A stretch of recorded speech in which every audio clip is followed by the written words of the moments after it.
Oromoo Entertainment. Chaanalii amma reefuu hojiif kutannoon ka'e aadaa seenaaf afaan guddisuuf lafa mara wal ga'ee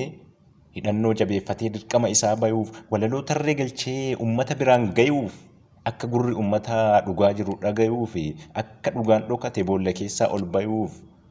akka aartiin guddatee addunyaatti mul'atu ga'ee irraa eeggamu hunduu akka taphatu akka maaltu na dhibeen dhugaa irraan baqanne waan ormaa dhaaluun akka eenyummaa ofiin daganne kan itti wal barsiifannu aadaaf duudhaa ganamaa kan tokkummaa mirgisee ijaaru dallaa cimaa